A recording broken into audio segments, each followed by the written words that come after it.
Assalamualaikum warahmatullahi wabarakatuh. Ila hadratin Nabil Mustafa Muhammadin sallallahu alaihi wasallam wa ala alihi wa ashabihi wa ahli baitil kiram. Al-Fatihah. A'udzu billahi minasyaitonir rajim. Bismillahirrahmanirrahim. Alhamdulillahirabbil alamin arrahmanir rahim maliki yaumiddin. Iyyaka na'budu wa iyyaka nasta'in ihdinas siratal mustaqim. Shiratal ladzina an'amta 'alaihim ghairil maghdubi 'alaihim waladdallin. Sumailah hadati jamil anbiya wal mursalin jami'il malaikatil muqarrabin. Sumailah hadati jami' awliya illahi ta'ala. Sumailah hadati jami' masyayikhina wa ulama'ina wa asatidina.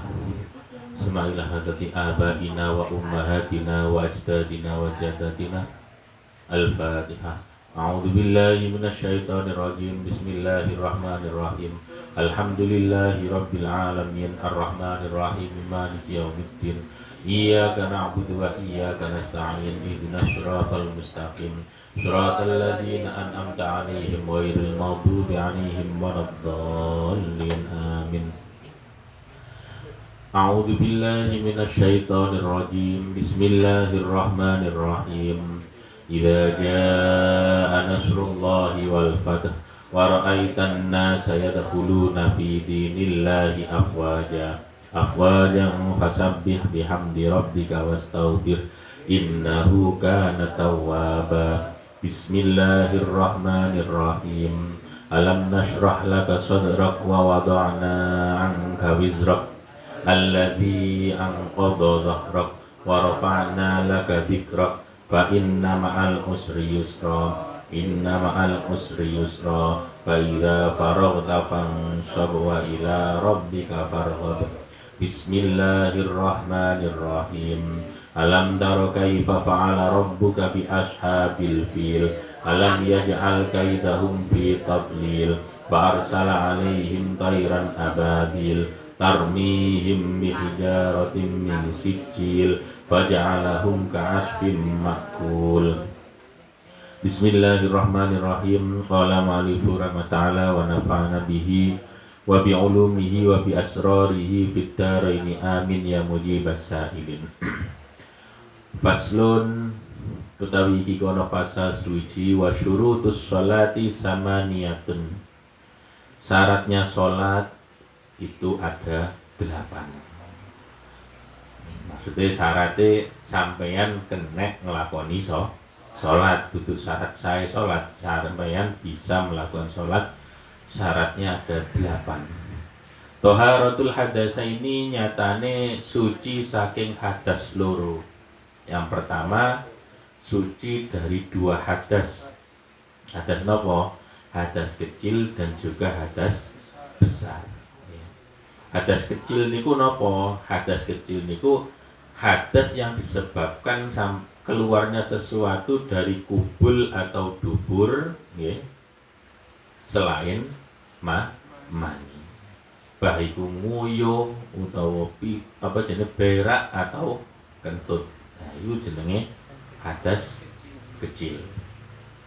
Tapi kalau yang hadas besar yaitu keluarnya darah haid atau keluarnya mani atau kumpul itu metu gak metu ya tetap wajib adus. Itu toharatul hadasain. Wa toharatu lan suci anin najasati saking najis. Syaratnya sholat yang selanjutnya gini ku suci dari najis fis saubi wal badani wal makan. Pakaiannya suci, badannya suci, tempat yang mau digunakan untuk sholat juga suci. Nah, suci niku maksudnya yang nopo? Ya. Jadi kalau mau sholat niku bajunya suci, badannya suci, tempatnya suci. Yang sering dari kita itu kadang lupa niku nggih. Biasane ngeten, Pak. Neng omah lantaine mboten suci, najis ya. Dalam artian najis nomriku yo anake kadang ngompol, kadang yo ngising kadang ya ono pitik nelek dan lain sebagainya. Sampean mari mangan gobyos awake keringet dan klesetan teng mriku. Gitu. Klesetan teng mriku. Badannya basah, keringetan. Mari ngono kipasan garing. Terus wudu. Lah niki nek awake sampeyan utawa sarunge sing kembloh niku wau kena keringet nemplek teng barang najis. Nah ngoten niku kudu ganti utawa adus dhisik. Kadang nggih ngoten mari adus, mari anu kipasan, leye-leye, mari keramasan turun klesetan teng kasur. Kasure tipak ompole anake. Gitu. Kasur niku nek diompoli kira-kira diumbah apa dipepe, diwolak-walik ngoten ta. Ya, dipepe, enggak mungkin diumbah. Dipepe wolak-walik cek mambu yo dipepe maneh, cek mambu dipepe maneh. Ning hakikatnya berarti kasur itu belum ada proses sucian. Mari mangan keringetan golek kipas ya, utawa klesetan teng mriku. Sumuk kembloh kabeh. Nah, niku make dadi najis najis kabeh. Lah, cek aman niku ya napa? Mangkane cepak ana sandal ngarepe jeding. Senajan to omah ning jero omah sandal khusus salat. Utawa baju untuk salat itu sendirikan. Ojo klambi gawe mangan, gawe bal-balan gitu. Gawe sepadan, gawe turu, gawe sembahyang itu nanti ae klambine niki mati. Nah. Untuk ngati bisau wal badani juga najis di dalam badan. Bila seseorang sedang melakukan sholat terus keluguran telek cecek garing, ya, garing misalnya, atau kotoran apa kering, ya, maka itu tidak apa-apa, tidak membatalkan sholat. Nek teles, nek basah, ya, maka seketika itu membatalkan kok puasa sih membatalkan sholat, ya, membatalkan sholat. Ya, nek teles, ya, luguran, nah, wah tuh telek cecek. Nah, kotoran cicak niku, ya, kalau kotoran cicak itu sudah jatuh, ya, di bawah, tidak mengenai kita, terus wakeh neng masjid, niku kita pakai kaul yang paling mudah itu dimakfu, ndak apa-apa. Mergo napa? Sulit sekali menghindari kotoran cicak. Pokoknya kotoran cicak itu ndak ada di tempat sujud kita, ya, batuk, kedua telapak tangan, kedua lutut, kedua telapak kaki. Ya, misalnya sholat pas sujud tengah-tengah dodo kencengnya dodo niku ono telek cecek. Nah itu ndak apa-apa. Kalau memang sudah berusaha menghindar ke sana ke sini, ternyata ya pancen akeh cecek itu. Dan kotoran cicak itu termasuk kotoran yang mendapatkan rukhsah kemurahan, dipengen ngersii masjid utawa musola yang di situ banyak kotoran cicak. Maka yang pertama yang dilakukan ini baik kotoran cicak itu kering atau basah. Niku kotoran cicak niku sampean ambil, dicutik gawe kertas utawa dijumput damel kertas, ya, sampai bekas kotoran itu hilang. Kemudian diberi air sedikit saja, atau disemprot utawa dikai banyu titik, matur ngoten dilap damel tisu utawa damel kain sing suci. Lah itu sudah menjadi suci. Khusus kotoran cicak. Nek kotorane kucing, ayam gitu. Biasanya nek kados jenengan niku lah ana kotoran PT nang musala kan dibleki watu terus ditulisi awas telek ngoten tok. Sampai 2 minggu. Watune ilang kotorane ya ilang. Lho niku dereng suci, Pak. Gitu. Mensucikannya bagaimana? Tetap harus dibilas dengan air sampai bersih, sampai suci. Tidak bisa seperti cara membersihkannya kotoran cicak. Nek kotoran cicak saged dibersihkan kayak ngoten niku saged. Karena itu memang kemurahan. Mergo napa? Yaitu tadi sulit sekali menghindari yang namanya kotoran cicak. Wal makani lan panggonan salat. Tempat salat itu juga harus suci. Lagi yang sering juga terjadi. Sampean mari wudu ya, teles, awake teles, nggak andukan dan lain sebagainya. Lantai di rumah itu najis, nggak suci. Terus sampean beber sajadah. Sajadahnya model kain kayak sing niki, kalau damel taplak niki. Akhirnya sholat tembriku sikile teles, baduke lihat tembus berarti. Tembus ke lantainya. Lantainya najis. Berarti sajadah yo najis, panggonan sholat tinggi najis. Nah, itu kadang sering kita itu luput dari seperti itu. Makanya kayak ngoten niku kudu hati-hati dewi. Paham nggih? Kudu hati-hati. Mergo itu terus tanggung jawabnya sampean dewi. Paham dan? Dilan? Paham? Ngerti? Jadi pokoknya ini kalau sampai akan masalah mungkin sampai lakoni, buatan lakoni yang penting kewajiban kula niku gugur dhisik. Kalian buatan sampai akan kula ketanggungan bahkan najis. Itu sering sekali sajadah niku napa jenenge? Sajadahe garing suci. Lantainya najis. Mau dibueber teng mriku sikile ngrembes napa jenenge? Akhirnya hajatnya tembus. Beda lagi nek hajatnya tebel sekiranya gak iso tembus, ndak masalah seperti itu. Ndak masalah. Kemudian syarat yang selanjutnya wasatrul aurati lan nutupi aurat. Auratnya orang laki-laki ya di dalam sholat atau di luar sholat itu ma baina surah wa rubbah, antarane udel sampai dengkul di atas maka ketika sholat harus tertutup antarane dari pusar sampai lutut. Berarti angsal sholat mek sarungan tok, sarunge diudikno sampai di sore susu mriku terus sampai di sore dengkul. Nggih angsal boleh. Ning cara adabiyae tata kramane mosok ngadep nang lurah ae gantenge kaya ngono, mosok adep pangeran kaya ngono dapuran.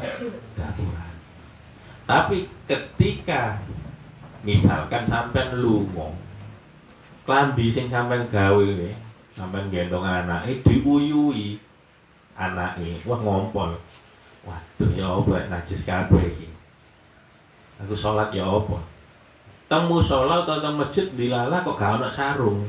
Ana rukuh potongan. Nggih.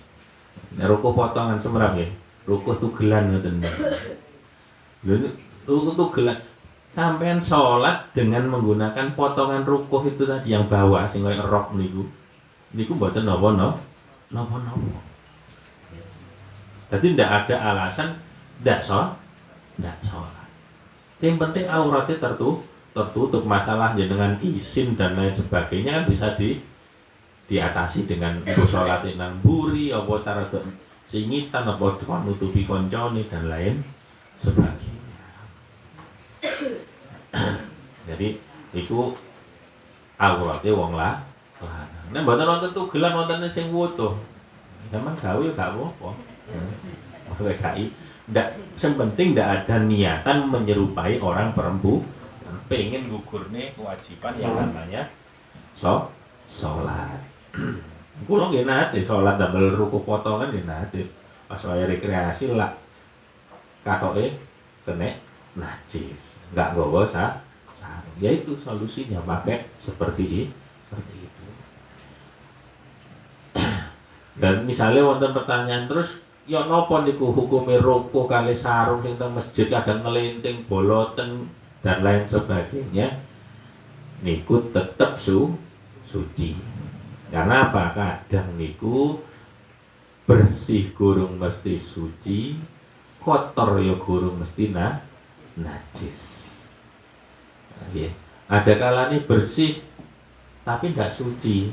Kaya napa jenenge? Kumkumane umbah-umbahan keuyuan kucing, keuyuan uyuhe kucing nembis merocot nguyuh. Nah, najis. Tapi tidak berubah sama sekali.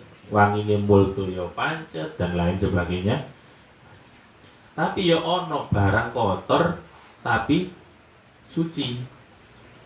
Contoh ini wow, rokok di masjid. Udah gawe wong akeh. Iki tutup kopiah. Bolote sapa nemplek sakmene? Oke. Utawa masjid pas wayahe arek pondok perayaan, wis gak enek arek nang masjid. Anu kotor.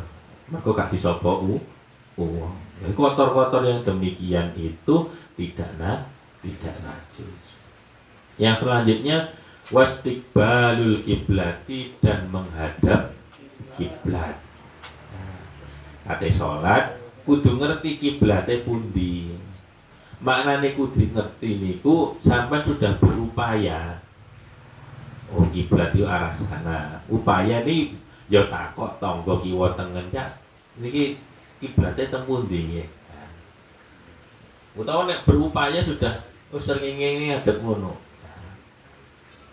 Kalau sudah berupaya seperti itu ternyata masih keliru ya tidak apa-apa. Tapi ketika diingatkan ya harus diulangi sholatnya. Kayak teng Pondok Kidul niku teng Purworejo, kula sering bolak-balik sholat niku ngadep ngidul. Balik rumah kulon niku nggih, apa jenenge kidul niku kulon. Enggak ngadep sawah mriku. Nah, pas nonton sing ngilihaken nggih sholat ngadep kulon. Lah, istiqbalul kiblah itu apa harus lurus? Kalau untuk wilayah yang dekat dengan Ka'bah, kudu kenceng atau kudu ngadep Ka'bah.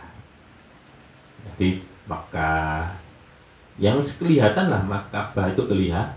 Nah kalau semisal daerah pundi mriki nggih mboten kudu kenceng Ka'bah. Nggak harus. Ya sampean muni harus tuh bagaimana ngukur gitu. Lah ini di center, di keker dan di rumus dan sebagainya itu upaya. Apa jamin 100% kenceng?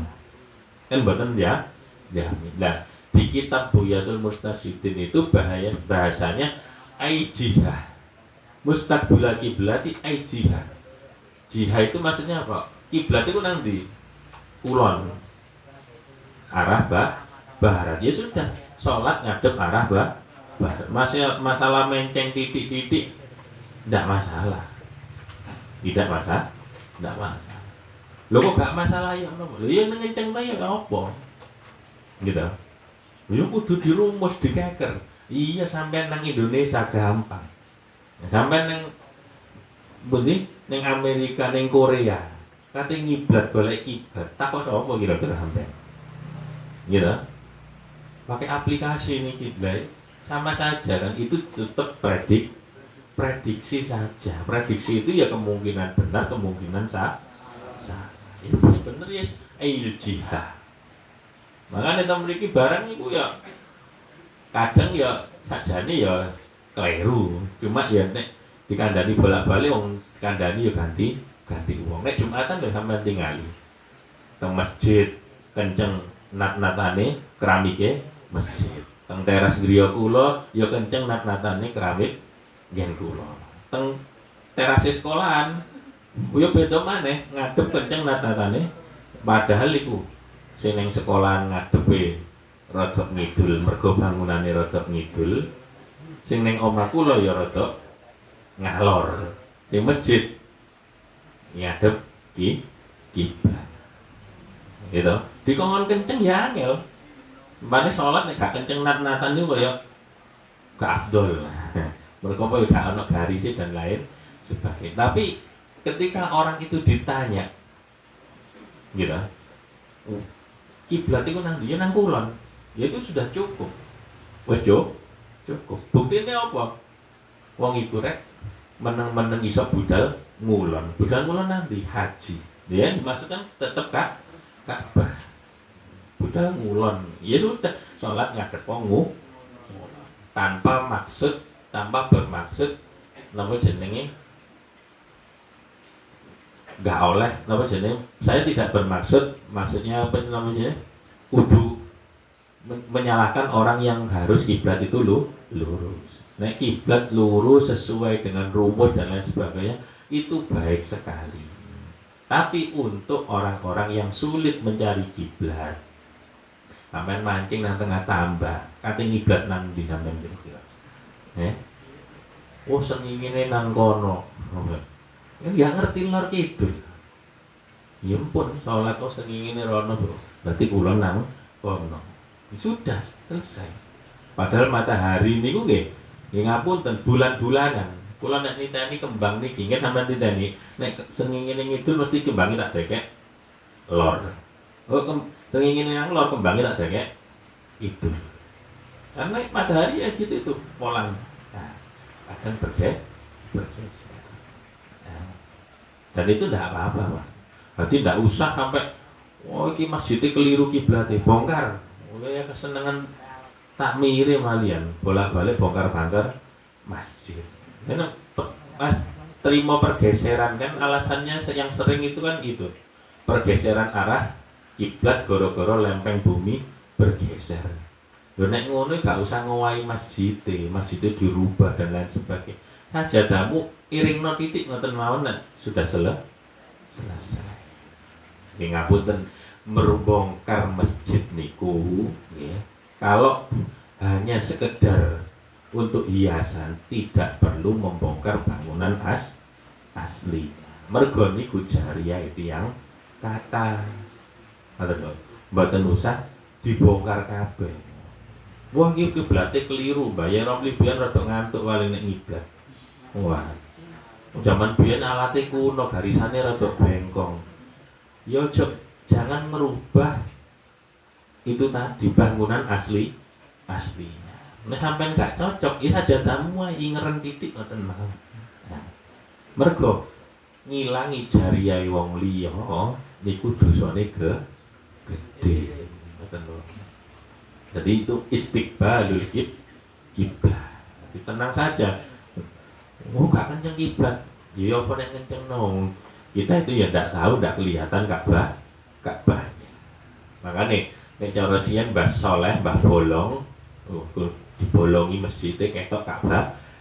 Lah masjid-masjid saiki niru karepe niru dibolongi terus dikek itu kaca napa akrilik gambar Ka'bah. Makanya masjid teng Indonesia itu rata-rata ngarepe dibolongi. Karepe niku tafakulan teng ceritane waline Gusti Allah Mbah Bolong. Sampai nek kita masjid Ampel pun diku gak ketok Ka'bah. Yang menurut takon Mbah Bolong ngono. Biyen niku ceritane ngoten. Wa dukhulul waqti lan melbu wektu. Nah, kalau mau sholat ini belum masuk ke rukun sholat nih ya. Masuk harus tahu waktu masuk sholat. Kudu ngerti. Aja diawur ae. Harus tahu masuk waktu sholat. Sampai membayangkan seperti ini jangan di daerahnya sampean. Titenane gampang. Coba sampean waktu pergi ke Nusa Tenggara Timur, ke Papua. Kan selisihnya jauh. Nah, selisihnya jauh. Gak kena main kira-kira. Oh nang Darja iku setengah rolas iku atau jam rolas kurang seprapat iku wis dhuwur. Berarti nang kono ya wis dhuwur. Ndak bisa seperti itu. Nah, tanda masuk waktu sholat itu biasanya ditandai dengan adzan. Ya kudu ngerti. Kula eling biyen zaman guyonane lare pondok ndabek-ndabek ngoten niku ya. Bangkong. Dolen bangkong. Lah sing tuan rumah yang ngerti tapi gugah gak wani utawa ya pancen nemen saking angele gugahan. Salat subuh ana sing buka jendela aja dibuka. Dari srengenge mlathek mergo salat subuh iku dilakoni sadurunge ketok srengenge. Srengenge dadi selambune ditutupi terus tapi dia tetap salat subuh. Padahal wis setengah itu iki jenenge napa wis biyonane lare. Waktu khulul waktu maksudnya adalah mengetahui waktu masuk sholat. Wal ilmu bi fardiyatiha. Selanjutnya syarat melakukan sholat tahu fardune sholat. Kudu ngerti Pak sampean niku. Pundi sing fardu, pundi sing sunnah. Ono wong niku gak ngerti kaya ngoten malah dadi tukarane pas jamaah. Fardunya sholat itu seperti takbiratul ihram, membaca Fatihah, berdiri. Sunnah niku pundi? Sunnah niku maca surat setelah Fatihah, membaca tasbih. Kalau tasyahud awal sunnah mboten? Tasyahud awal niku sunnah muakkadah. Koyok sujud kayak napa? Bacaan doaku. Maka ketika lupa melakukan tasyahud awal, tidak usah membatalkan sholat. Nanti kalau mau salam diganti dengan sujud sahwi. Diganti dengan sujud sahwi. Jadi kudu ngerti lah, nanti cara mengetahuinya bagaimana ya akan diterangkan di bab selanjutnya. Wa allayat takida fardan min furudiha sunnatan. Jangan sampai meyakini apa sing sunnah dadi wajib, sing wajib dadi sunnah. Sing sering sunnah dadi wajib. Ono wong itu tukaran mergo imame napa jenenge lali gak doaku. Lho kate salam ditenteni gak maca gak sujud sahwi. Akhir buyar salam muring-muring. Sampeyan iki wis gak doa kunut, gak sujud sahwi. Doa kunut itu sunnah, gitu. Doa kunut niku napa? Sunnah. Sujud sahwi ya sunnah. Sujud sahwi itu sunnah dilakukan ketika tidak atau ketika meninggalkan sunnah muakkadah. Dan sujud sahwi gak dilakoni wong jenenge barang sunnah. Sunnah itu kalau dilakukan mendapat pahala, kalau ditinggalkan tidak apa-apa, maknanya tidak berdosa. Nah mergo gak paham, buyar sholat muring-muring wis gak sujud, gak doa kunut, gak sujud sahwi, gak eno awakmu iki. Muring-muring ngono. Padahal nek dikembalikan yaitu tadi wong barang sunnah. Wajtinabul mubtilati lan ngedoi piro-piro barang kang batalake sholat, meninggalkan perkara-perkara yang membatalkan sholat. Apa wae barang-barang sing batalake sholat, macam-macam ngomong masih satu huruf, dua huruf, memahamkan atau tidak memahamkan itu membatalkan sholat. Sholat kok muni misale maca Quran keliru ya. Ono ene ngono iku ya batal sholat. Atau memahamkan atau tidak memahamkan tengah-tengah sholat muni ngoten tok. Apa gara ilah apa? Itu batal sholat. Meninggalkan perkara-perkara yang membatalkan sholat. Nah, barang-barang yang membatalkan sholat niku benjing ya bakal diterangkan teng bab yang lainnya. Jadi ada 8 perkara, 8 syarat yang harus dipenuhi seseorang ketika ketika hendak melakukan sholat. Nah, 8 ini dipenuhi, maka kalau 8 ini dipenuhi, maka dia sudah bisa untuk melakukan sholat. Faslun taiki kono pasal suci a'dzarus sholati utawi pira-pira udhure sholat iku isnani ono loro an-naumu nyatane turu wan nisyanu lan lali. Udzur di dalam sholat itu ada 2. Udzur di dalam sholat itu ada 2. Udzur itu alasan yang bisa diterima di dalam sholat itu ada 2. Yang pertama tidur, yang 2 lupa. Tidur dapat dianggap sebagai udzur, ya, adalah tidurnya orang yang ceroboh. Wong ing ceroboh. Misale napa jenenge jam 11 klesetan. Ya penggawean mulai lari pondok ngeten iki. Jam 10 guyonan kotekan dandung-dandung jam 11 tuh tangi-tangi jam setengah 4. Lah niku mangke turu sing model kaya ngoten niku dhuhure ilang iku jek kena ditampa alasannya. Tapi ya tetep wajib kodok sholat. Wajib kodok sholat.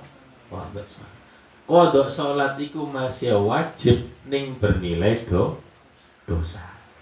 Mergo napa gak dilakukan pada waktunya. Iki mergo alasannya bisa diterima. Ditampa akal iku kena. Wong pancen turune dadi pas wae zuhur pancen gak urip arek iki. Pancen turu jam 11 turu tangi-tangi setengah 4. Ya turu sing model ngene iki gawe alasan keturun niku pantas. Tapi nek wis adzan zuhur setengah 1 mapan turu tangi-tangi jam 4. Nah, ketileman kula Gus. Sapa sing nuroni kira-kira?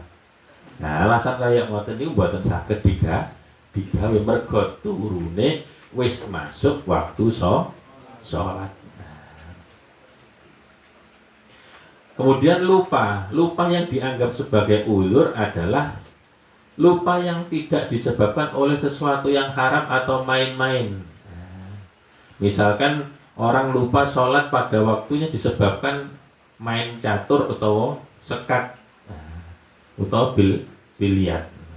Kadung memel kayak ngoten niku gak krungu. Lali. Kok ditakoni wis sholat zuhur. Masya Allah, gak krungu adzan aku. Namanya nyetel kumpulan bawa ente karo dulinan sekak utawa dulinan karambol bil. Ya Allah lali aku. Pas dielingno muni, ya Allah, pas gak dielingno, ayo wis terus mesisan ae.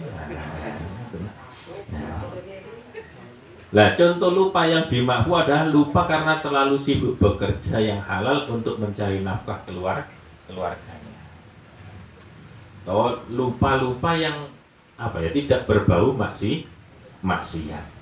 Pancen lali temenan. Koyok sampai posisi ning jero pesawat. Niku jendela kan nek pas miber gak oleh dibuka. Lali nek wis masuk waktu duhur. Dadi ning pesawat ya toleh ngeten. Metu-metu lho kok wis jam yahme. Nah, lali sing koyok ngoten. Utawa ning napa jenenge di ruangan pertemuan rapat kan sering jadi seperti itu. Lali. Toh ning tengah dalan mau macet wis lali gak kepikiran sembahyang. Wadah. Dalan gak iso liwat belas ngeten ya apa. Fokus di jalan. Akhirnya lali. Lupa terhadap waktu sholat. Kelalen. Saking repote tenda. Lah, lupa yang seperti itu bisa diterima alasannya. Bila seseorang kehabisan atau kehilangan waktu sholat karena sesuatu yang dianggap sebagai udzur, maka dia wajib segera mengqadha sholat tersebut. Nabi qala Rasulullah sallallahu alaihi wasallam, innahu laisa fin naum tafritun wa inna ma'at tafrit fil yaqdha fa idza nasiya ahadukum sholatan aw nama anha falyusalliha idza dzakaraha. Sesungguhnya tidaklah termasuk kelalaian karena tertidur, tetapi kelalaian itu dikarenakan waktu terjaga. Karena itu seseorang di antara kamu ketika lupa sholat atau tertidur hingga meninggalkan sholat, maka segeralah untuk falyusalliha idza dzakaraha, segeralah mengqadha sholat tersebut dan diqadha. Lah qadha sholat iku ora usah ngenteni dhuwur jange. Misale bolonge dhuwur, yes asar iling langsung diqadha sholat. Gak usah lu gak diqadha. Nggih, wong sing bolong dhuwur ya, Gus. Masa diqadha magrib. Lah ketarane nek kula qadha nggih. Nah. Iki mboten usah ngetok ketarane, mboten ketarane, tetep ndang cepet-cepet diqadha. Gak usah ngenteni dhuwur jange. Termasuk wong sing wajib qadha itu apa? Yaitu orang yang lalai dalam sholat. Al-Fatihah.